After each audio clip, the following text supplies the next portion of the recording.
الحمد لله وحده والصلاة والسلام على من لا نبي بعده أما بعد فقد قال الله تعالى في القرآن المجيد والفرقان الحميد أعوذ بالله من الشيطان الرجيم بسم الله الرحمن الرحيم وإن من شيء إلا يسبح بحمده ولكن لا تفقهون تسبيحهم صدق اللہ العظیم۔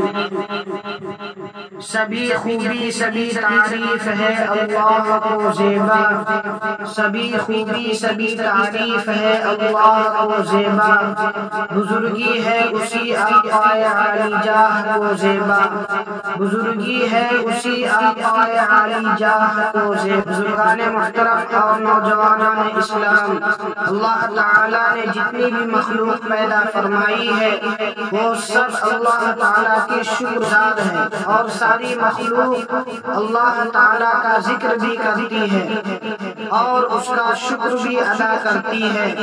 انسان کے علاوہ جتنی بھی مخلوقات ہیں سب اللہ تعالیٰ کی توصیف اور حمد و ثنا بیان کرتی ہیں۔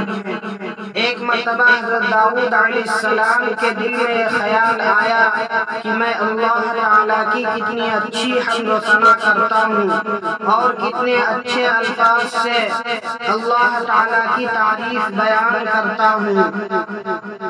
اسی وقت اللہ تعالیٰ کی طرف سے وحی نازل ہوئی، اے داؤد تم جس طرح ہماری تعریف اور توصیف کرتے ہو اس سے بھی اچھے الفاظ میں ہماری دوسری مخلوق تعریف کرتی ہے۔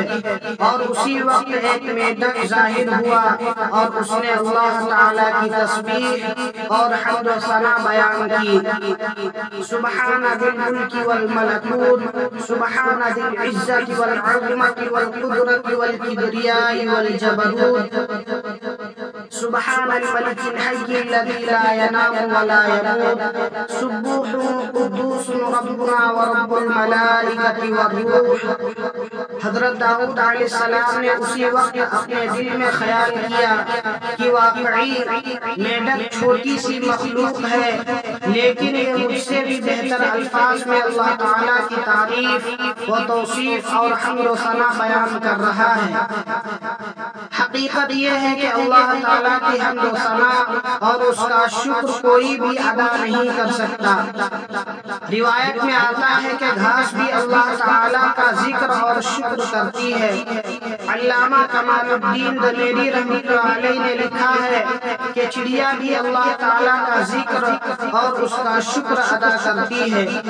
چڑیا چوں چوں کرتی ہے یا چیں چیں کرتی ہے یہ بھی اللہ تعالیٰ کا ذکر ہے، اور مختلف حالات میں وہ اللہ تعالیٰ کی حمد و ثنا بیان کرتی ہے۔